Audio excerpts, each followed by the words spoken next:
Con el sistema semáforo podremos reactivar nuestra economía y seguir cuidándonos en la nueva normalidad. Conoce cómo funciona cada etapa. Cuando el semáforo de tu estado esté en color rojo, solo las actividades esenciales como la producción y venta de alimentos pueden trabajar con las medidas de prevención necesarias como la sana distancia y la sanitización. En naranja, se suman actividades no esenciales como hoteles y cines, pero solo a la mitad de su capacidad y siguiendo las medidas de prevención. Además, podremos acudir a los parques cuidando el 30% de capacidad. Si está en amarillo, las actividades no esenciales como restaurantes, hoteles y plazas podrán estar a un 60% de capacidad con las medidas de prevención. Finalmente, cuando esté en verde se podrá regresar a las clases presenciales, así como a los bares y gimnasios, cuidando las nuevas medidas sanitarias para evitar contagios. Para mayor información visita coronavirus.gov.mx. Juntos saldremos adelante. Gobierno de México.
Buenas noches. Hoy es martes 21 de julio, son las 19 horas en punto, y aquí en el Palacio Nacional de México vamos a iniciar la conferencia de prensa vespertina sobre COVID-19, la pandemia causada por el ya no tan nuevo coronavirus SARS-CoV-2. Hoy nos vamos a enfocar en el informe técnico. Tenemos algunos elementos complementarios como una información que había estado pendiente, la solemos presentar cada semana, que es sobre las pruebas, cuántas pruebas se hacen, y la actualizamos simplemente de las que llevamos hechas, cuánto nos quedan en reserva, y por supuesto cuando esa reserva se va agotando adquiriremos nuevas y se seguirán haciendo pruebas. Aprovecho para comentar, uno de los mitos recurrentes que han aparecido es que no queremos hacer pruebas, lo cual es, ya hemos dicho hasta el cansancio, es absurdo que se piense así, pero no nos cansamos y con mucho gusto lo volvemos a explicar. Entonces, no hay ningún límite para hacer pruebas, se hacen tantas pruebas como sean necesarias, y las pruebas en México se hacen con una política muy bien definida por los lineamientos de vigilancia epidemiológica cuando se tiene una persona con síntomas que son compatibles con la definición de caso sospechoso de enfermedad de COVID, y se hacen con el propósito de el monitoreo, la vigilancia epidemiológica, y lo que permiten es el reconocimiento de múltiples variables que aquí hemos comentado sobre la ocurrencia en el espacio y a lo largo del tiempo de la enfermedad. Es decir, podemos rastrear la propagación de la epidemia en el territorio a partir del reconocimiento de los casos sintomáticos, y con su constatación por laboratorio podemos documentar dónde existe la enfermedad confirmada. Pero una vez que se ha confirmado la enfermedad en un territorio, la asociación epidemiológica, que es esta característica en donde una persona con síntomas tiene el antecedente de haber convivido con otra persona que es confirmada a COVID, no se necesita otra evidencia adicional, queda ya registrada como un caso confirmado por asociación epidemiológica. Esto se usa en la epidemiología aplicada desde hace muchos años, décadas, y es una manera eficiente de hacer un análisis de la situación epidemiológica usando todos los elementos de evidencia de manera conjunta, y no solamente una de las piezas, que es las pruebas de laboratorio. Pero bueno, periódicamente lo seguiremos explicando por si alguien quisiera persistir en esta idea, y con gusto, con mucho gusto, lo volvemos a explicar. Quisiera, antes de empezar, y pedirle al doctor Alomía si nos presenta el informe técnico, comentar que nos da mucho gusto, lo dijimos hace unos días, que la ciudadanía se exprese, pida o recomiende o critique o observe o nos haga sugerencias de cualquier tema. Y hemos dicho, los tableros de datos y todos los mecanismos que tenemos de divulgación de información son un bien público, son para la ciudadanía, desde luego incluidos ustedes como comunicadoras y comunicadores. Lo que pidan, con mucho gusto también lo presentamos, y en la ciudadanía también. Pero hoy quiero agradecer públicamente al licenciado Enrique Rivera Siqueiros, quien es un experto en Derecho, primero porque nos regaló su libro, que ya lo hojeé y me parece que está muy interesante, que se titula Petróleo en México, aspectos históricos y jurídicos significativos, 1917-2015, escrito por Enrique Rivera Siqueiros, Ediciones Navarra. Eso primero se lo agradezco, gracias a este gesto tan amable.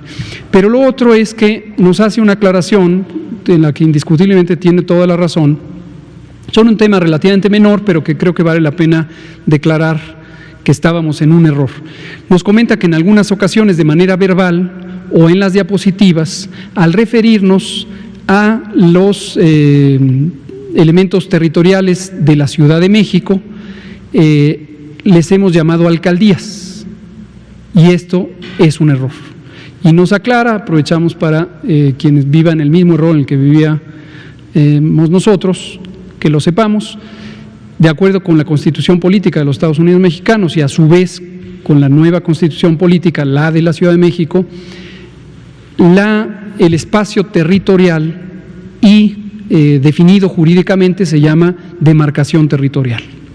Su gobierno se llama alcaldía y la persona titular de ese gobierno se llama alcalde o alcaldesa. La Ciudad de México no es un estado, es una entidad federativa, junto con otros 31 estados. Y lo equivalente de los tres elementos que mencioné en los estados son los municipios, su gobierno son los ayuntamientos y la persona titular es la presidenta o presidente municipal. Entonces, dato importante de tener en mente. Gracias, licenciado Enrique Rivera Siqueiros. Y hoy justamente toca presentar la Ciudad de México, y hoy sí dice demarcaciones territoriales. Le pido al doctor Alomía si es tan amable de presentar el informe, y abrimos a preguntas. Con su permiso, señor secretario, muy buenas tardes con todas y con todos. Vamos a ver la primera diapositiva, es prácticamente el marco del tiempo en el cual nos encontramos, conferencia vespertina número 144, día 51 ya de esta nueva normalidad, en donde opera a partir desde que inició esta nueva intervención en la comunidad, el semáforo de riesgo COVID, que como ustedes saben se actualiza de manera semanal y tiene como objetivo, uno, prevenir a la población en relación al riesgo que tienen en su estado de contagiarse de la enfermedad, y en su momento también en relación a la ocupación hospitalaria, el riesgo que habría de no poder encontrar o sí una cama disponible. Pero entonces también esto es, o el semáforo de riesgo, alertamiento para la entidad federativa, para que con esta guía puedan implementar acciones específicas al interior de su territorio, sobre todo también en el marco municipal, ¿no?, llevando a cabo acciones específicas que aseguren el distanciamiento social, la sana distancia, dependiendo del nivel de riesgo en el que se encuentran, no tanto en acciones hacia la población o hacia la persona, sino más bien en poder llevar a cabo consensos y actividades en el medio empresarial, en el espacio público, en las mismas dependencias de gobierno, que en su momento son las que pueden regular este tipo de actividades. Vamos a ver el escenario nacional, que sería la siguiente diapositiva.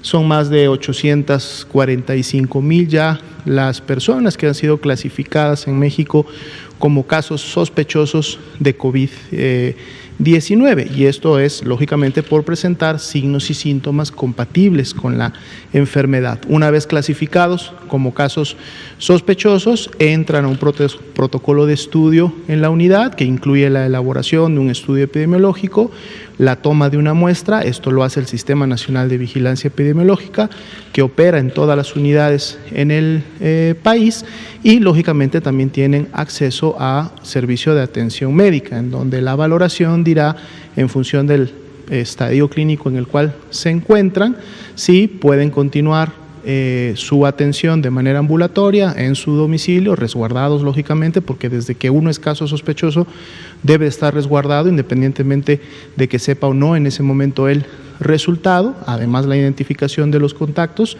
y o si hay un estadio clínico de evolución que no es favorable o hay presencia de signos de alarma, pues entonces proceder a la referencia o al ingreso a un nivel de hospitalización, sea del segundo o tercer nivel. Pero entonces todas estas personas, estas más de 845,000 ya, tuvieron acceso a este protocolo de atención. Tenemos ya 406,151 que han sido negativas, son precisamente las barras lilas que se encuentran en la parte superior.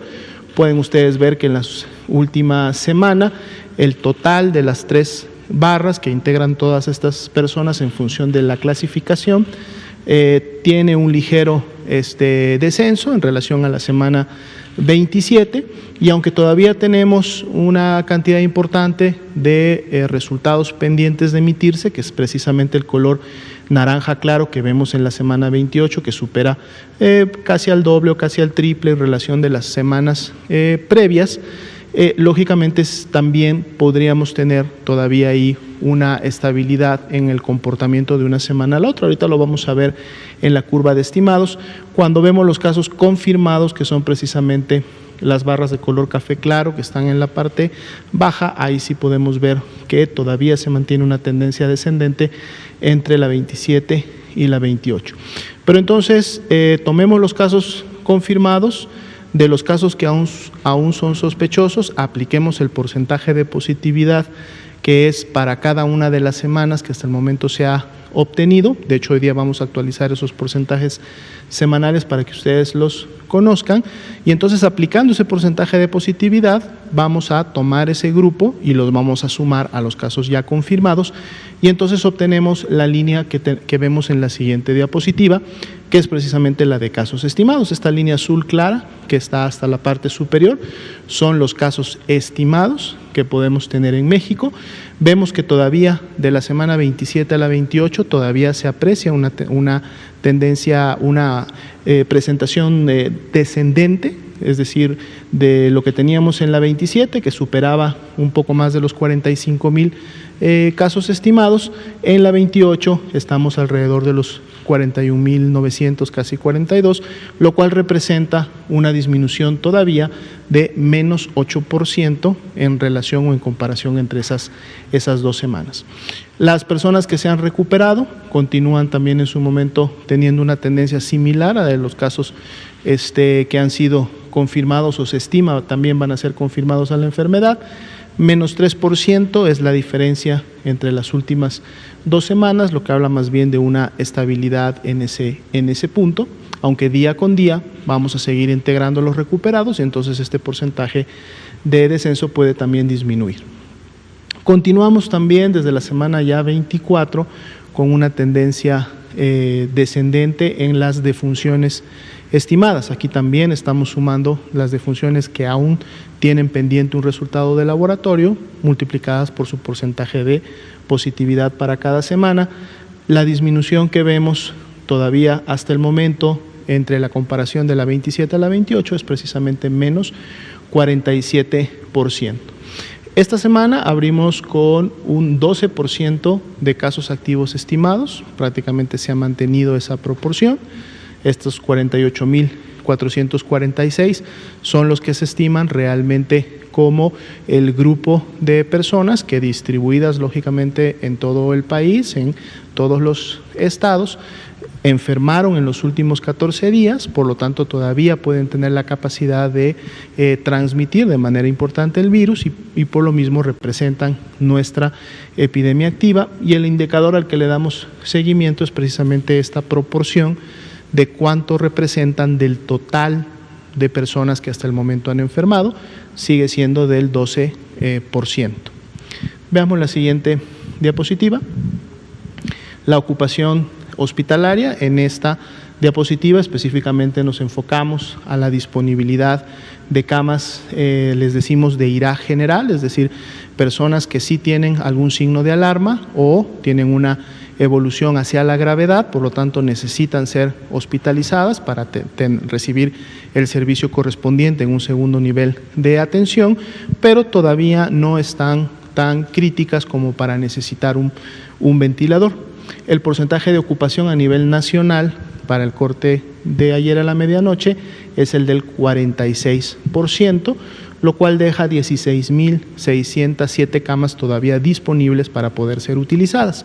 Como ya lo hemos visto noche con noche, lógicamente esto varía dependiendo de la entidad federativa en la cual se encuentran las personas, y a su vez también puede variar en el nivel local, tanto en el nivel municipal como en el nivel de localidad donde se encuentran las unidades médicas. Ya también veíamos prácticamente desde la semana pasada que son 3 los estados, Tabasco, Nayarit y Nuevo León, los que han tenido un porcentaje de ocupación que ha excedido el 70%, que es el nivel de seguridad en su momento contemplado. Han estado cambiando de lugares en medida que han estado pudiendo reconvertir sus camas, pudiendo incrementar hospitales COVID para generar más presencia de camas. Hoy es Tabasco el que tiene un 78% de ocupación, igual que Nayarit. Nuevo León bajó unos puntos porcentuales en relación a los que tenía el día de ayer, y bueno, vamos a también estar dando seguimiento. Todos los demás estados tienen al menos un 30% o más de disponibilidad, lo cual es importante para el tema de nivel de seguridad. Veamos ahora en la siguiente diapositiva específicamente para las camas críticas. Aquí hay mayor disponibilidad, de hecho son las camas generales, lo que hemos visto en las últimas ya 3 semanas que ha estado incrementándose la ocupación, no así las camas críticas o las camas que tienen un ventilador. Eso también es un indicador importante, porque entonces representa que de alguna manera, si bien es cierto hay personas que todavía se están hospitalizando porque tienen enfermedad grave, estas no necesariamente están progresando a un cuadro crítico que requiera de ventilación mecánica asistida, y eso entonces permite que las mismas unidades, porque son las mismas unidades las que tienen tanto camas generales como camas con ventilador, en el caso de las camas con ventilador veamos mucha mayor disponibilidad. 37% es la ocupación a nivel nacional, dejando 6.399 camas de este tipo todavía disponibles, y todos los estados con arriba de 30% de la disponibilidad. Veamos la siguiente diapositiva. Vamos a ver el día de hoy a la Ciudad de México en lo local, y vamos a presentar también una nueva imagen que a lo mejor vamos a estar actualizando, no necesariamente todos los días, pero sí con cierta regularidad, para ver cuáles son los municipios o el top 10 de los 10 municipios con mayor intensidad de transmisión en todo México. Lo vamos a ver después de la Ciudad de México. Aquí tenemos los gráficos ya acostumbrados, tanto para el escenario nacional como para el estatal. En este caso, vean, aquí está la Ciudad de México.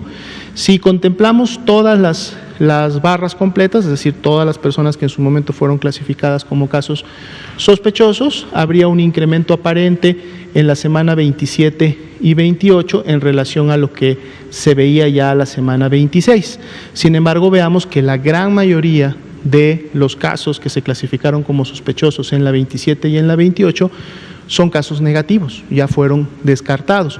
Inclusive si se confirmaran todos los que están en las líneas naranja claro de la semana 27 y 28, aún así no llegarían a superar a los casos que ya sabemos son negativos, ¿no? Esto en un momento determinado puede ver o está también relacionado con la actividad que específicamente está haciendo la Ciudad de México en relación a una actividad comunitaria de búsqueda intencionada, activa de casos y de contactos. No necesariamente representa un incremento en la cantidad de los casos confirmados o de la transmisión, pero sí una búsqueda importante en donde muchos de ellos finalmente terminan igual y siendo descartados. Pero veamos la siguiente diapositiva, en donde ahora sí podemos ver la estimación, es decir, vamos a sumar los confirmados con los aún sospechosos por porcentaje de positividad, y entonces aquí sí podemos ver ya una tendencia más clara, prácticamente un pico o el acme que hubiera sucedido en la semana 23 aquí en la Ciudad de México. Luego vienen 3 semanas con tendencia descendente. Viene un pequeño repunte en la semana 27 que no supera o no llega a la de la semana 23, y en la última semana nuevamente un descenso que hasta el momento es de menos 11% en relación al... Si vemos el pico más alto, como decía, que es en la semana 23, pues bueno, la tendencia general a partir de ahí ha sido de descendencia en la presentación de los casos. Las personas recuperadas han seguido un poco también el patrón de los casos recuperados, es un menos 8% entre una semana y la otra, y que haya menos personas recuperadas, lógicamente también responde a que haya menos casos que se estén confirmando en las semanas correspondientes. Lo que es importante y también similar al patrón nacional es que a partir de la semana 24 inició un descenso en la presentación de las defunciones, y entre la semana 27 y 28 ese descenso ha sido de un menos 57%. Vean la epidemia activa, el indicador, este porcentaje del que estábamos hablando, en el caso de la Ciudad de México es del 9%, o sea, la epidemia activa en la Ciudad de México ha desacelerado. Si vemos que es un 12% a nivel nacional, aquí es un 9%, es menor, lo que quiere decir que hay menos casos activos en las últimas al menos 2 semanas. 6.156 son las personas que se considerarían activos estimados aquí en la Ciudad de México. Veamos en la siguiente diapositiva cuáles son las demarcaciones territoriales que contribuyeron durante esta epidemia en la Ciudad de México a la curva de toda la entidad federativa. Prácticamente podemos ver que desde un inicio, desde que empieza el ascenso en las semanas 13, 14 y prácticamente hasta la semana 22, al menos estas 6 demarcaciones territoriales tuvieron una tendencia similar, es decir, hubo una dispersión, una transmisión similar, recordando que estamos viendo estas líneas representan tasas de incidencia por 100,000 habitantes, lo cual nos permite comparar precisamente entre estas demarcaciones territoriales.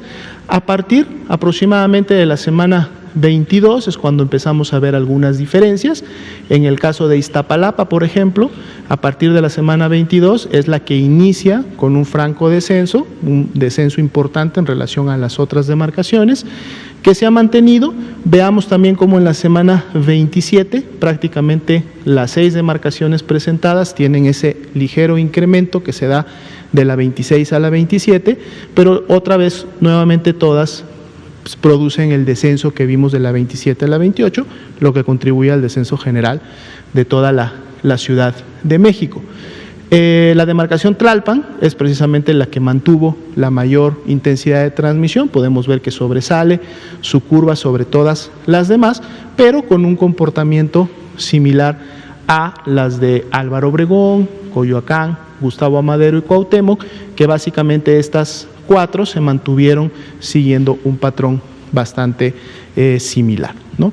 Todavía estamos en un descenso inicial, no estamos todavía en un descenso franco, por lo tanto el llamado continúa siendo a la Ciudad de México que al encontrarse en riesgo todavía alto, que es naranja, continuar implementando todas las actividades de sana distancia, todas las medidas de protección a la salud y, lógicamente, atender las regulaciones que la Ciudad de México está llevando a cabo para poder disminuir los contagios, poder resguardar la salud de la población. Veamos que la ocupación hospitalaria está en este momento en un muy buen nivel, prácticamente alrededor del 50% para ambos tipos de camas, lo cual le da una buena oportunidad y una buena cantidad de camas disponibles para en su momento poder atender en el caso de que hubiera un incremento en la transmisión en las próximas semanas. Vamos a ver el mapa animado de la Ciudad de México. Aquí sí están pues todas las demarcaciones. Vean cómo rápidamente en las primeras semanas, recordando que Ciudad de México fue el de los primeros estados que inició con la transmisión, prácticamente para la semana 15 todas las demarcaciones tenían una tasa ya de transmisión e inclusive tempranamente ya para la semana 20 ya teníamos intensidad altas en Milpalpa, por ejemplo, e intensidades importantes en todas las demás demarcaciones. Y en medida que va avanzando el tiempo y llegamos finalmente a la 28, pues la transmisión en su momento baja en algunas de las alcaldías de las demarcaciones, de intensidad, y esto lógicamente es lo que ha contribuido en las últimas semanas también a estos descensos. Pero hay que continuar atendiendo las recomendaciones para que entonces podamos continuar con un descenso y esto no se vaya a estabilizar. Bien, vamos a ver ahora sí una siguiente diapositiva, que en este punto le hemos nombrado el top 10 de los 10 municipios que a nivel nacional en la semana 28, que es la última que estamos presentando, pues tienen la mayor tasa de incidencia por 100,000 habitantes. El primero de ellos se encuentra en Coahuila y es el municipio de Piedras Negras, que en la semana 28 tiene una tasa de incidencia de 203, esto quiere decir que 213 personas por cada 100,000 habitantes tienen COVID-19 estimado. Aquí también estamos usando los números estimados para poder acercarnos lo más posible a la realidad. Interesante porque vemos que Piedras Negras no tenía un inicio temprano, es más bien una transmisión reciente que inició prácticamente en las últimas 4 semanas. Pero entonces esta transmisión podemos ver que ha tenido una velocidad de crecimiento importante por de tener tasas de 62, saltó a 98 y de 98 a 222, esa es una aceleración bastante importante. Entonces de ahí también el llamado a la población de poder llevar a cabo las acciones con mayor intensidad, quedarse en casa siempre que sea posible, solamente priorizar las acciones esenciales, porque de lo contrario entonces esto puede todavía continuar incrementándose.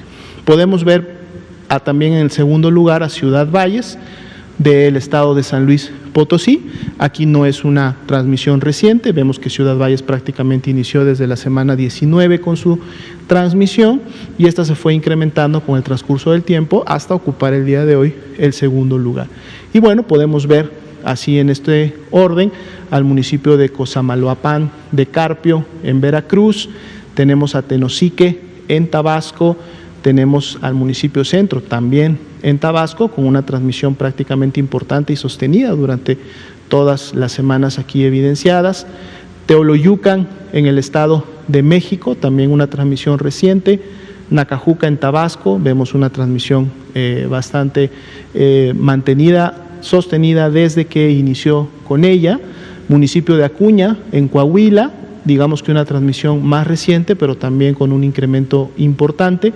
Milpalta, en la Ciudad de México, ya había tenido, y de hecho lo vimos en gráficas anteriores, ya había tenido un punto en la semana 23 con 152 de tasa, empezó a bajar y ha mantenido este descenso. Sin embargo, ese 123 todavía lo coloca entre los 10 primeros. Y finalmente, Otompe Blanco en Quintana Roo, también con una transmisión un poco más reciente y una ligera disminución ya en la comparación de la última semana. Entonces, igual el llamado a todas las personas que están en estos municipios, sepan que sus municipios son los que se encuentran en este momento entre los 10 municipios con mayor transmisión, con mayor tasa de incidencia a nivel nacional. Por lo tanto, es importante poder llevar a cabo las acciones de sana distancia de manera muy puntual y atender también de la misma manera las recomendaciones. Pasemos a las últimas 2 diapositivas. Vamos rápidamente solo a actualizar los números en relación al diagnóstico por laboratorio, lo que la Red Nacional de Laboratorios de Salud Pública ha estado realizando desde que inició la pandemia en el tema de COVID-19. Aquí podemos ver las muestras que en su momento han sido procesadas y en base a los resultados emitidos, el porcentaje de positividad. Ya habíamos visto que habíamos llegado en las semanas 25, 26 a un porcentaje de 51%. Interesante que este porcentaje de positividad no ha seguido incrementándose. En la semana 27, que es una semana en donde prácticamente tenemos ya muy pocas muestras pendientes de resultado y por lo tanto la gran mayoría de los resultados ya emitidos, más bien tuvimos un descenso muy pequeño, de un 51 a un 50%, y en vez de seguir un incremento, más bien disminuyó un punto porcentual. La semana 28 todavía está en construcción, siempre lo hemos comentado, por lo tanto ese 47% todavía pudiera tener un incremento. Pero aquí lo importante es ver que esto de alguna manera también tiene una congruencia y correlaciona con lo que hemos estado viendo en la carga de enfermedad a nivel nacional en las últimas semanas, en donde hay una desaceleración, hay una evidencia de menos casos y también lo vemos reflejado en el porcentaje de positividad, que es otro indicador muy importante para el seguimiento de la epidemia. 713,301 son las pruebas que hasta el momento se han reportado como procesadas, independientemente del resultado que hayan tenido. Veamos la siguiente diapositiva, la última de este grupo. Aquí vemos precisamente todas estas pruebas que se han procesado, estas 713,301, cómo han ido incrementando en la medida que la epidemia ha ido incrementando. Y aquí también podemos notar en los últimos 2 picos, los picos están en la semana, los valles se forman por los fines de semana, sábados y domingos básicamente, los valles, y los picos es lo que pasa entre lunes y viernes básicamente o generalmente. Y aquí podemos ver que, por ejemplo, los últimos 2 picos, en vez de seguir el último pico, el incremento o la ascendencia que veíamos en todas las semanas previas, prácticamente está también en un punto de estabilidad, lo cual también es congruente con lo que estamos viendo en los demás indicadores.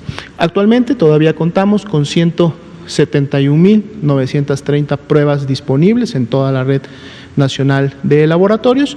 Se mantiene un monitoreo constante con todos los laboratorios para ver y conocer sus existencias. Ellos tienen comunicación abierta con el INDRE para, llegando a un porcentaje es ya definido, se vuelvan nuevamente a surtir pruebas y entonces siempre existe una prueba disponible para que un caso que es clasificado como sospechoso de la enfermedad pueda acceder a ella y pueda ser lógicamente integrado a la estadística oficial, o podamos a través del conjunto de todos ellos conocer cuál es el perfil y qué es lo que está pasando con la epidemia de COVID en México. Sería todo por esta noche. Gracias. Muchas gracias, doctor José Luis Salomía, director general de epidemiología. Adelante, por favor. Y Daniela Pastrana, pie de página. Y allá, por favor. Ahorita nos vamos. Hola, buenas noches, doctor Hugo López-Gatell, doctora Lomía. Un gusto saludarles, Demián Duarte, de Pasión por los Negocios, de Lobos FM, Política y Rock and Roll Radio de Sonora. Doctor, yo le tengo dos cuestiones, doctor López-Gatell. Una en particular y que inquieta porque esta semana hubo un cambio en algunos estados y en particular en el mío de color del semáforo. Es si puede hacernos el favor de volver a explicar qué significa estar en naranja. Se lo pongo de esta manera. Hay algunas autoridades, entre ellas la Autoridad de Salud en mi estado, encabezada por Enrique Clausen y Berry, y también algunos sectores de la sociedad que se sienten incómodos al haber pasado de rojo a naranja. Yo entendí, ahorita lo dijo el doctor Alomía, se trata de una situación de alerta alta, ¿verdad? Estar en naranja no significa estar en verde. Sin embargo, pareciera ser que molesta haber hecho la transición hacia el color naranja, en particular en Sonora. Yo he apreciado aquí en la Ciudad de México cómo se han organizado para convivir con el color naranja, cómo de alguna manera los ciudadanos, vuelven poco a poco a la que se llama ahora la nueva normalidad, se reintegran a sus actividades teniendo las medidas de cautela, de cuidado al respecto. Precisamente en este tópico me interesa mucho que nos explique cómo es que ustedes toman la decisión, porque yo asumo que a la hora de ustedes hacer el cambio es una decisión que es consensuada. Observo yo con mucha atención las estadísticas que presentan, por ejemplo, de camas disponibles, y veo que Sonora, por ejemplo, es un caso particular que tiene más del 50%, 56%, si mal no lo recuerdo, de camas de terapia intensiva disponibles. Entiendo que ese es uno de los factores determinantes para hacer los cambios en términos del semáforo. Ese asunto me importa mucho, y si me permite hacerle una segunda pregunta. Con mucho gusto, Damián. Gracias por la pregunta, porque nos ayuda a aclarar a un tema que es de interés público, de interés de todas y todos, de interés también de las autoridades estatales de salud, desde luego de la ciudadanía y de todo el mundo, y que ha sido sujeto a una distorsión de información, otro tema más, porque aparecen, por eso decíamos hace unos días, nos parece un distractor innecesario esta idea de que la noticia sea que si se confrontan con los estados, que si rompen el diálogo, que si ya se enojaron unos gobernadores, que ahora están tristes. No va por ahí. Hay que tomarnos seriamente las cosas. Esto es una pandemia y es una situación muy delicada, muy delicada. Considero, lo hemos dicho, y lo digo no solo a título personal, en voz propia, sino consideramos, el Gobierno de México, que las entidades federativas tienen gobernadores, gobernadora en el caso de Sonora, jefa de gobierno en el caso de la Ciudad de México, que son gente muy responsable, talentosos, talentosas, dedicadas, comprometidas y comprometidos con la salud de ellos y el bienestar de la ciudadanía. No nos queda duda al respecto. Pero desafortunadamente, en algunos casos, no es el caso de Sonora, en algunos casos la difícil decisión de balancear el bienestar social, que depende de la continuidad de las actividades en el espacio público y de las actividades económicas, que es muy importante, balancearlo respecto a el mecanismo directo de protección de la salud y la vida de las personas, que depende de la inmovilidad, porque es lo que logra reducir la proximidad entre personas y por lo tanto el contagio. Estos dos elementos a veces no son fáciles de conciliar en ningún estado de México o en la Ciudad de México, en el país en su conjunto y en ningún país del mundo. Están contrapuestos hasta cierto punto. Y es la realidad con la que hay que vivir. Es parte de la complejidad de un fenómeno tan importante como una epidemia. Duradera, además. Hemos comentado aquí que hay personas en la ciudadanía que viven al día. Enfatizamos esta noción porque la mitad de la población de México vive al día. Y vivir al día quiere decir que de las decisiones y actitudes y actividades diarias depende la posibilidad de conseguir el sustento. Hay que salir a la calle a vender un producto, a que se le contrate un servicio, etcétera. Y es una realidad social que tiene México desde hace muchas décadas, porque la riqueza en México está injustamente distribuida. Y esta es una realidad, está documentada por personas especialistas en el campo, en México y fuera de México. Hay otros segmentos de la población que afortunadamente no tienen que vivir al día. Algunos porque tenemos la fortuna de estar contratados nada es permanente, pero estamos contratados en una institución y entonces recibimos un sueldo periódico, otras personas en una empresa y también tienen un salario, etcétera. Hay personas que también tienen capacidad de ahorro, tienen ahorros, y entonces, aunque obviamente les pudiera haber afectado este periodo largo de confinamiento, pues tienen una reserva económica para vivir. Entonces, depende cómo viva uno cada cosa. Puede ser, no ocurre en todas las personas, pero puede ser que uno pierda la noción de la realidad de otras personas. Entonces, quien tiene capacidad de ahorro o quien sigue recibiendo su salario, posiblemente en su universo de prioridades le va a poner mayor énfasis al tema de mantener el confinamiento para proteger la salud. Y tiene razón esa persona, pero le está faltando otra parte de la historia, y es, no todos viven las condiciones de esa persona, otros no pueden lograrlo porque tienen que salir. O al revés, hay personas que tienen que salir todos los días o tienen un pequeño negocio que está a punto de quebrar o quebró ya, y entonces el énfasis que van a poner es en ese aspecto social y económico. Y como ven, no es fácil conciliar estas posturas. Consideramos que todas son válidas, pero que lo más importante es tener una noción del otro y verlo como parte de uno mismo. Somos una misma realidad que está compuesta de múltiples expresiones. Y si somos solidarios, si somos conscientes del bien público, vamos a tener la responsabilidad de preocuparnos por lo que nos atañe a nosotros, pero también lo que atañe a otras personas. Bueno, ¿por qué digo todo esto? Porque en las entidades federativas, en algunos casos, lo hemos visto, no voy a detallar quiénes y cuándo, puede haber mandatarias o más bien mandatarios estatales que de pronto les resulte frustrante que el semáforo de riesgo COVID indique que tienen una calificación, un color distinto al que esperaban. Y quizá ya habían hecho cálculos sobre qué decisiones iban a tomar en su entidad federativa, quizá ya habían hecho acuerdos con los sectores económicos, por ejemplo, y tienen una fuerte presión de los sectores económicos que les dicen: yo ya quiero abrir mi empresa, mi negocio, lo que sea. Y entonces de repente resulta que no, que el semáforo, una vez hecha la calificación, resulta en rojo, cuando ya esperaban que fuera anaranjado y ya habían contemplado que iban a abrir el 50% de los restaurantes, por ejemplo. Pero no perdamos de vista que aquí no se trata de negociaciones, y qué bueno que hace así su pregunta. Les platico una anécdota que creo que es ilustrativa.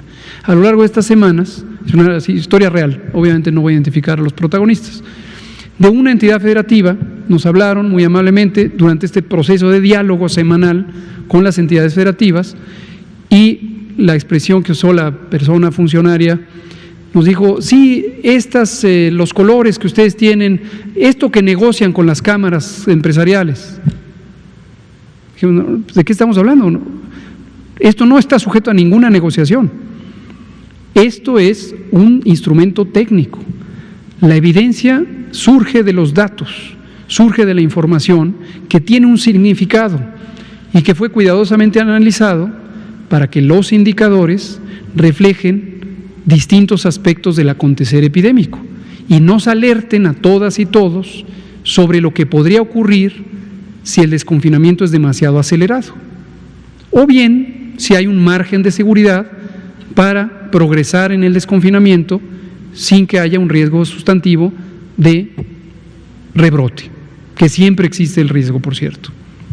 Pero bueno, relato todo esto también por su pregunta, para aclarar: no es negociación, tampoco es negociación con los gobernadores, no es de que lo que me pidan y bueno, según como me lo pidan y me insisten, no es así. No es así. El fundamento legal de nuestra acción está claramente estipulado en la Ley General de Salud, obviamente en la Constitución, etcétera. Y la materia técnica está perfectamente delineada, y esto lo conocen las y los mandatarios estatales desde que empezó esto, en preparación para el inicio del semáforo. Está publicado en el Diario Oficial de la Federación, en el acuerdo secretarial del secretario de Salud del 14 de mayo de 2020, y estipula que habrá un instrumento de evaluación de riesgo semanal cuyos resultados corresponden con X, Y, Z actividades que se pueden abrir o dejar de abrir para eso, ¿no? Termino con este asunto. Puede ocurrir que en una entidad federativa, y usemos el ejemplo de Sonora esta semana precisamente, y también lo dijimos respecto a Baja California, que el semáforo COVID, que es uno solo y es federal, también todas estas expresiones de que si yo me voy por la libre y pongo mi semáforo, cada quien que exprese lo que sea, pero hay un semáforo y está estipulado claramente. Que resulte, por ejemplo, en naranja, como ocurrió para esta semana en Sonora, pero que la autoridad sanitaria estatal, que además es una autoridad político-administrativa, es la persona titular del Poder Ejecutivo estatal, diga, prefiero tener una mayor cautela. Y aunque los indicadores que están medidos y son trazables me dicen que estoy en naranja, prefiero esperar, prefiero mantener las actividades restrictivas como si fuera rojo, y anuncia en su entidad federativa, todavía no abrimos, nos vamos a rojo. Excelente, no tengo nada que decir. Felicitamos esta semana al gobernador Bonilla, felicitamos a la gobernadora Claudia Pavlovich. Bien, está tomando un elemento de mayor precaución. Puede tener algunas otras consecuencias en la parte social y económica, pero en la parte de salud nos parece excelente. Ahora veamos lo contrario. Le salió rojo y en el estado dice, pues no, para mí la realidad es, esto es naranja. Lo que decimos es, no lo recomendamos, por las razones extensamente explicadas, el riesgo de rebrotes, si hay un desconfinamiento demasiado acelerado. Y lo presentamos transparentemente, todo el mundo sabe que lo presentamos aquí, y se dice, para que también la ciudadanía sepa cuál es la evaluación de los indicadores y lo que resultó. Entonces, no recomendamos que una entidad federativa, cuando obtiene un rojo, diga, pues yo me voy anaranjado. ¿Qué puede pasar? Y lo hemos mostrado en un par de ejemplos, podría pasarle a cualquier otra entidad federativa, que le lleve a un desconfinamiento demasiado acelerado y haya un rebrote.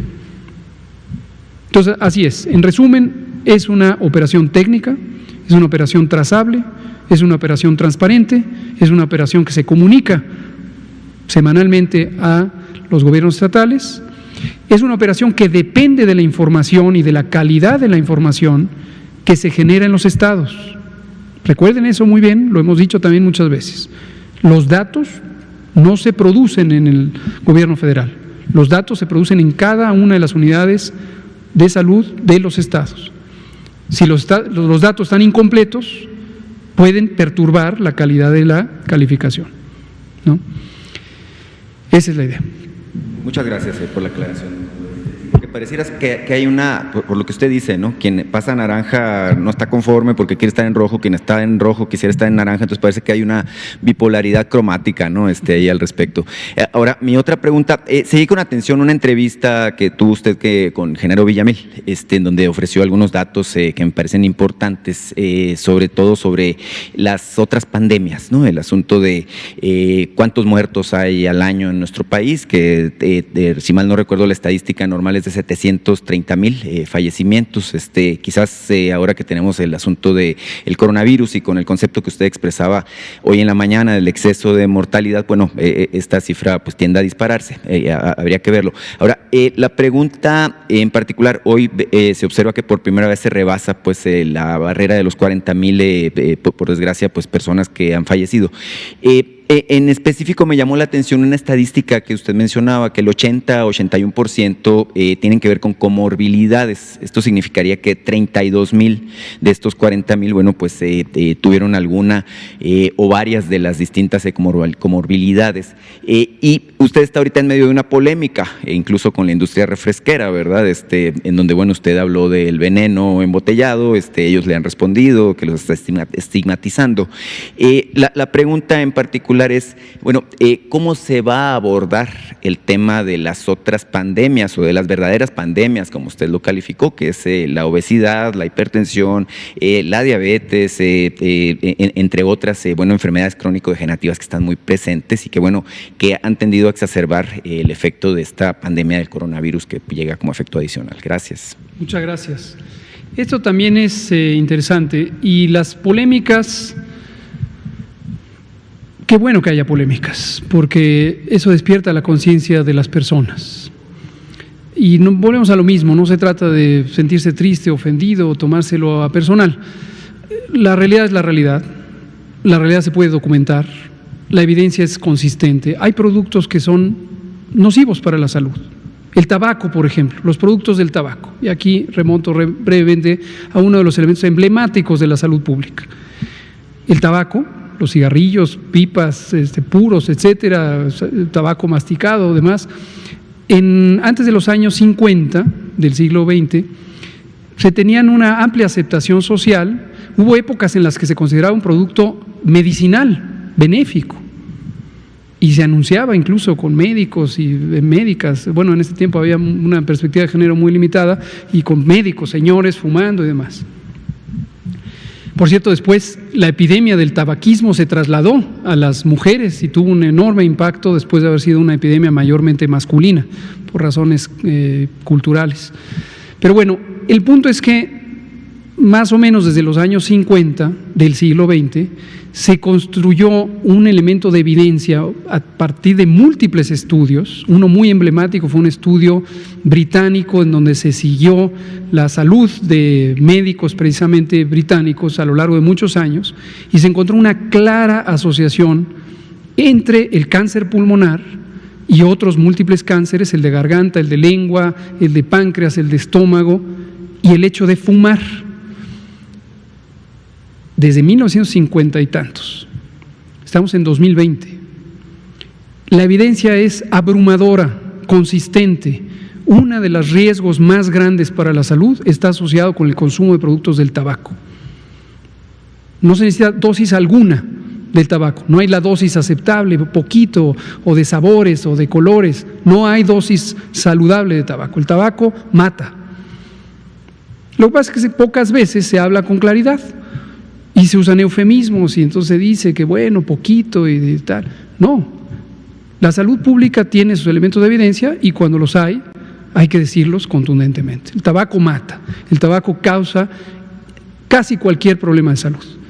Cáncer pulmonar, ya dije todos otros, múltiples, intestinal, de vejiga, en fin, causa enfermedad cardiovascular, causa enfisema pulmonar, reduce la esperanza de vida. Entonces el tabaco no debería ser un producto que se consuma. Sin embargo, existen intereses económicos poderosísimos que mantienen en el mundo entero la producción, la comercialización y la innovación tecnológica. Hoy tenemos la nueva epidemia del tabaquismo en los productos que no se consumen a partir de quemar el tabaco, que no son combustibles, sino producir vapores, o con un mecanismo eléctrico emiten ciertos vapores. También son dañinos, ¿no? Entonces, un ejemplo clarísimo. Sobre los productos industrializados, ultraprocesados, también la evidencia no es tan larga, pero es muy evidente.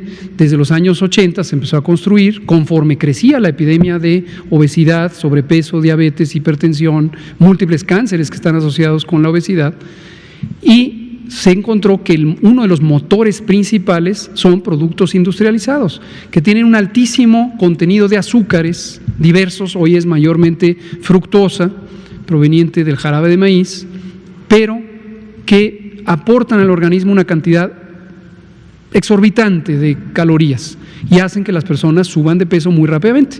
En México, 35% de las adolescentes y niños y adolescentes tiene sobrepeso y obesidad, en conjunto las dos cosas. 75%, 3/4 partes de la población mexicana tiene sobrepeso u obesidad, de la población mayor de 20 años. En México es uno de los pocos países que ha reducido su esperanza de vida al nacer, entre otros factores, por la epidemia de sobrepeso, diabetes, etcétera. Entonces, es muy clara la evidencia. Pero volvemos a lo mismo, hay intereses que han llevado en administraciones previas a que se oculte esa información o a que se usen eufemismos y se diga, bueno, sí, pero salta, brinca, muévete y chécate, ¿no? No, hay que entrar a los elementos estructurales. Los productos que hacen daño y tenemos que disuadir su consumo para que menos personas estén insanas y que lo hagan a partir de información clara, no pequeños etiquetados que confunden. Por eso hicimos la política de los etiquetados frontales, que por cierto en octubre empezará ya a estar en vigor, ¿no? Hay un artículo, no me detengo a comentarlo porque este jueves va a venir el doctor Ruy López Ridaura, nuestro colaborador, es el director general del Centro Nacional de Programas Preventivos y Control de Enfermedades, CENAPRESE. El doctor López Ridaura es un especialista en epidemiología nutricional, él es doctor en epidemiología nutricional y va a venir a hablarnos de enfermedades crónicas y COVID. Y uno de los elementos que va a traer, les doy la primicia, es un artículo relativamente reciente que se publicó en una muy prestigiada revista de epidemiología a finales del año pasado sobre México, y es un análisis de cuántas muertes y qué proporción de muertes en México todos los años se atribuyen al consumo de bebidas azucaradas. 7%. 7% de la mortalidad general es atribuible a bebidas azucaradas. Usted decía que ahorita estamos alcanzando, muy desafortunadamente, cerca de 40,000 muertes por COVID. 7% son 40,000 muertes. 40,000 muertes. Lo que llevamos de la epidemia de COVID muere en México cada año atribuible al consumo de bebidas azucaradas. Y eso es solo las bebidas azucaradas. Todo lo demás, la comida no saludable, también de los múltiples elementos ultraprocesados, el tabaco, el consumo excesivo de alcohol. Entonces, la mitad de la mortalidad en México, el dato más reciente son 733,000 personas que murieron en 2018, la mitad de ellas murieron por algo relacionado a una mala alimentación, en su forma de diabetes o de enfermedad cardiovascular o neurovascular o enfermedad hepática crónica o cánceres, etcétera. Así de dramático es el asunto. Entonces, me parece muy trascendente su pregunta. ¿Qué debemos hacer? Mucho. Y aquí, claro, un poco aspiracionalmente uno diría, ojalá tuviéramos una acción de Estado, no solo de gobierno. Esto requiere la participación de la sociedad, y en la sociedad está también el sector privado, y está quienes fabrican estos productos. Si la industria del tabaco se ha tardado tanto tiempo en darse cuenta que su producto mata, pues seguramente hay un límite en lo que podemos esperar de que cambie la idea. Nosotros consideramos, la historia lo dirá, que en algún periodo X, 40, 50 años, se transformará muy significativamente las expectativas del público en el mundo entero, deseando alimentos saludables. Y que lo que hoy parece popular, como en los años 50 era popular fumar y hoy se ve con desagrado, porque se tiene conciencia de los daños que produce, quizá nuevas generaciones de mexicanas, de mexicanos y de otras personas en otras partes del mundo verán con desagrado productos que tienen enormes cantidades de azúcares o aditivos o estimulantes del apetito, escondidos porque no se declaran en las etiquetas y que son la causa principal de estas epidemias. Entonces, lo que vamos a hacer es por múltiples frentes. Hemos comentado aquí de un grupo de trabajo institucional y social que se llama GISAMAC, Grupo Intersectorial de Salud, Alimentación, Medio Ambiente y Competitividad, que integra varias secretarías de Estado, destacadamente la propia Secretaría de Salud, la Semarnat, la Secretaría de Agricultura y Desarrollo Rural, el Instituto Nacional de Salud Pública, CONACYT, por supuesto, la Secretaría de Economía, varias. Que no se ofenda a nadie que omita y haga una lista corta. Organizaciones sociales que tienen probada independencia de criterio, que no tienen algún conflicto de interés con otras actividades económicas, por ejemplo, relacionadas con esto. Y tenemos todo un mapa de políticas públicas. La primera y más inmediata fue los etiquetados frontales.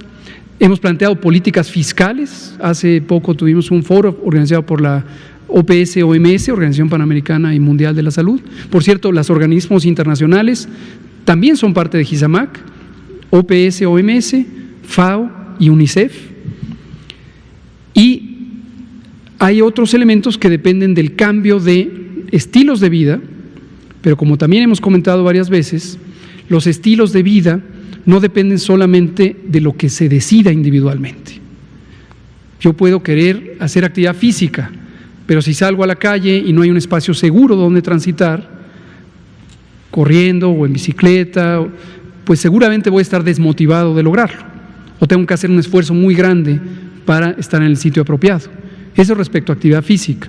Respecto a alimentación, si salgo y lo que veo, en lugar de frutas, verduras, cereales naturales, por supuesto, de grano entero, nueces, distintos tipos de semillas, panes integrales, verdaderamente integrales, no pintados. En lugar de ver eso, lo que veo en mi panorama son este tipo de tiendas que están generalmente en las esquinas, algunas de color verde con anaranjado y otras de color naranja con rojo, y eso es la oferta alimentaria. Pues obviamente es muy difícil, está cuesta arriba, que yo encuentre un producto saludable. Decía el doctor Juan Rivera, precisamente un experimento hipotético. Una persona quiere encontrar o una manzana o una bebida embotellada, azucarada. Y entonces corre tiempo, se van en dos direcciones opuestas, dos participantes, a ver quién encuentra primero su meta, quién va a llegar más rápido. Entonces, implica muchos cambios estructurales, no es raro que cause controversias, pero, pues, como dice el presidente, nuestras disculpas anticipadas. Nosotros no queremos ofender a nadie, ni queremos dañar la parte económica es importante. Pero si queremos cambiar la realidad y no tener las consecuencias inclusive económicas, el subsecretario Ernesto Acevedo, que es parte de GISAMAC, subsecretario de Industria, Comercio y Competitividad, lo ha explicado muchas veces. La OCDE, vino el doctor Gurría, economista mexicano que preside la OCDE al inicio del año, a presentar el segundo informe de la OCDE sobre la consecuencia de la obesidad en la economía. La consecuencia es bestial. Estamos hablando de COVID, las consecuencias económicas, además de las consecuencias de salud. Es un escenario un tanto análogo. Hay consecuencias de salud y de esperanza de vida y hay consecuencias económicas. Entonces, tenemos que hacerlo de manera integral. No se puede a medias tintas. Perdón que me extendí, pero es un tema extraordinariamente relevante. Vamos a darle la palabra a Olinka. Ya le habíamos dicho a Daniela, pero Olinka hace mucho que no venía. Dispensen. Y nos queda medio minuto, Carlos. Ok, Olinka Valdés, de Eje Central, gracias. Dispensa. A propósito de la elaboración del semáforo epidemiológico y de la ocasión en la que por inconsistencias de los gobiernos estatales no se pudo presentar, me gustaría saber cuántos estados presentaron información inconsistente, idealmente cuáles. Alguna vez escuché que no tendría caso mencionarlo, lo escuché en esta conferencia. Yo creo que por el contrario, siendo un instrumento transparente, es importante mencionar qué estados, si no por omisión, por dolo, aunque usted dijo que eso no es el caso, presentaron información inconsistente. Y tercero, ¿cuándo se dieron cuenta si la información que ustedes presentan aquí se genera a partir de la información que ellos proporcionan? ¿Cuándo y cómo se dieron cuenta? Y finalmente, si tendrán alguna garantía de que esto no vuelva a ocurrir. Yo lo dije, no lo oyó de alguien más, yo lo dije y lo sostengo mis dichos siempre. En el medio segundo que me queda, lo que digo es, cuando decimos que no tiene caso es porque nos interesa que la infodemia no nos distraiga del elemento fundamental, que es que la población sepa que la epidemia sigue activa, que hay que cuidarse, que hay que mantener la sana distancia, etcétera. Y lamentablemente, cuando estos temas particulares se comentan, entra un nivel de detalle que al final termina en una nota con un encabezado que dice: se pelean con los estados, culpan a no sé quién. El otro día, sobre esto mismo que dije, alguien decía: culpan a la capturista. No, yo ilustré con uno de los elementos pragmáticos, técnicos. No sé si es capturista o capturisto, hay una persona que mete los datos. No les voy a echar la culpa a esa persona. Lo que estoy diciendo es, el sistema tiene sus fallas cuando en la operación local no se cuida la supervisión o alguien no se percató completamente de cuáles eran las definiciones, por ejemplo, de cama IRAG. No se puede registrar cualquier cama. La cama tiene que ser una cama que está ocupada con un paciente, pero está el personal que la atiende, está el ventilador, está el monitor. Si no está todo eso, no es una cama IRAG para personas críticamente enfermas. Por cierto, mi agradecimiento a la doctora Mirna Beltrán, subsecretaria de Salud Pública del Estado de Chihuahua, quien propuso esta mejora para el semáforo, que hagamos mucho más explícito que el registro tiene que incluir el personal.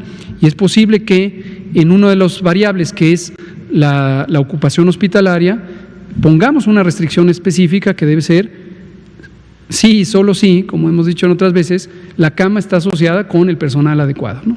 Entonces, no le veo caso en entrar en quién, cuándo, cómo. Esto ha pasado varias veces, no es que hubo una fecha fatal en donde se echó a perder las cosas, y el sistema va evolucionando en la medida en que hay un compromiso de todas y todos. Ha sido variante. ¿Cómo nos dimos cuenta? Porque hay muchos mecanismos de análisis de la información que nos permiten ver, por ejemplo, curvas epidémicas. Le doy un tip epidemiológico.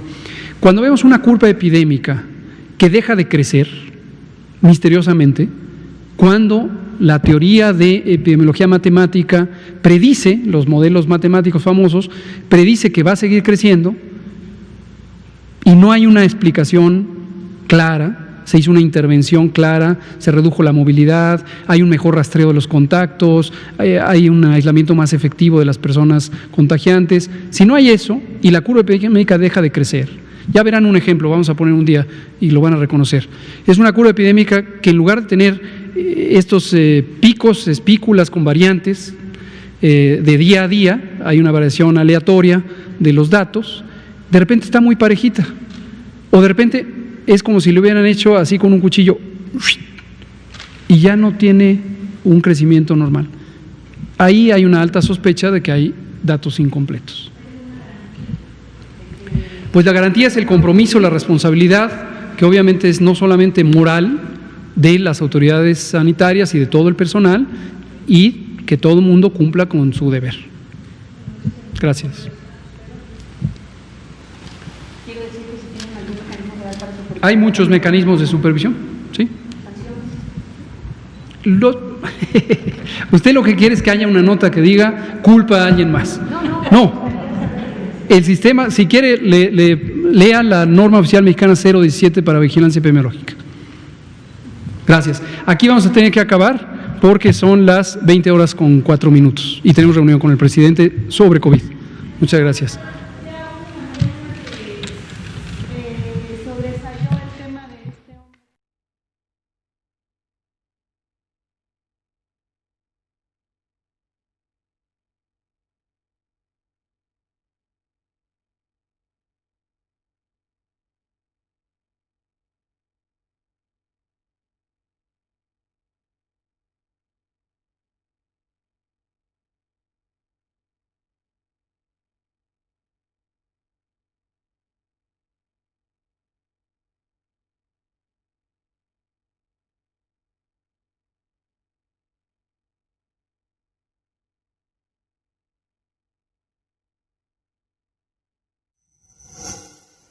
Gobierno de México. En diciembre de 2019, China alertó al mundo sobre la presencia de un nuevo virus en la ciudad de Wuhan. La nueva enfermedad, COVID-19, se esparció rápidamente y en marzo de 2020, la Organización Mundial de la Salud declaró la pandemia y con ello la puesta a prueba de los gobiernos y sus sistemas de salud. De acuerdo con el doctor Hugo López-Gatell, subsecretario de Prevención y Promoción de la Salud, frente a esta alarmante situación, el Gobierno de México inició los preparativos desde los primeros días de enero. El binomio fundamental para enfrentar la contingencia sanitaria se definió desde el principio: el Gobierno y el pueblo de México. La confianza del pueblo en su gobierno y la puesta en marcha de una acertada estrategia basada en evidencia científica se convirtieron en una auténtica epopeya que logró, al enfrentar la pandemia, que en México la infraestructura sanitaria no fuera desbordada, un objetivo sustancial que por desgracia no pudieron cumplir algunos de los países más ricos de la Tierra. El primer paso fue fortalecer el resquebrajado sistema de salud. se incrementaron rápidamente el número de hospitales y de camas hospitalarias. Las unidades de cuidados intensivos pasaron de 3.552 en enero a 10.360 al 10 de julio de 2020. El personal de salud se incrementó en 47.039 personas.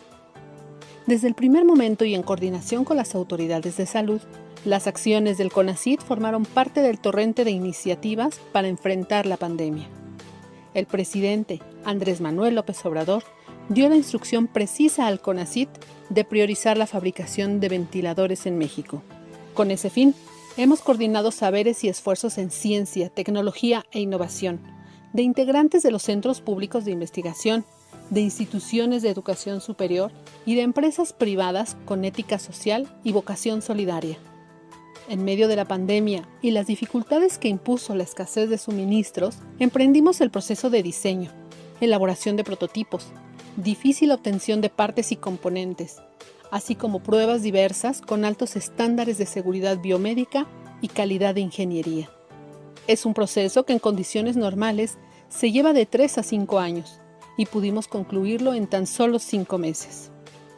Es el nacimiento de una industria nacional para salvar vidas, una hazaña de la voluntad, del conocimiento y de la cooperación.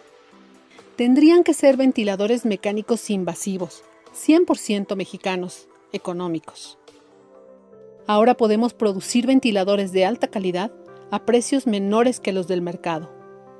Esta primera remesa no hubiera sido posible sin la participación del equipo del CONACYT, de las instancias de salud y otras del gobierno federal, de instituciones de educación superior y de empresas sin fines de lucro. A todas y todos expresamos reconocimiento. De manera especial, nuestro reconocimiento a la Fuerza Aérea Mexicana, que nos apoyó decididamente con el transporte de piezas. Ejecatl 4T es un ventilador que tendrá patente del Estado mexicano, un equipo médico de altos estándares de seguridad biomédica y calidad de ingeniería, 100% mexicano, diseñado en el Centro de Ingeniería y Desarrollo Industrial CIDESI, Centro Público de Investigación del CONACYT. Posee un microcontrolador capaz de calcular y aplicar la presión necesaria durante los ciclos de ventilación en pacientes, a través de una bolsa autoinflable conocida como Ambubaj. GATSI. Este modelo fue diseñado por especialistas de la empresa Didetec, con transferencia tecnológica y escalamiento con apoyo de CIDESI y del CONACYT. La ventilación mecánica está basada en un sistema de control por microprocesadores que son accionados neumáticamente. La unidad de control que posee este equipo tiene la capacidad de calcular y aplicar las funciones necesarias para impulsar la ventilación mecánica controlada o asistida durante los ciclos de ventilación en pacientes adultos y pediátricos. Ambos modelos fueron probados en pulmones artificiales y sistemas biológicos. Cumplen con especificaciones internacionales. La creación de estos equipos médicos demuestra la capacidad científica y tecnológica del Sistema Estatal Mexicano de Humanidades, Ciencias, Tecnología e Innovación. Los ventiladores Ejecatl 4T y GATSI son prueba contundente de independencia y soberanía científica y tecnológica. Significan el nacimiento de una industria nacional para salvar vidas.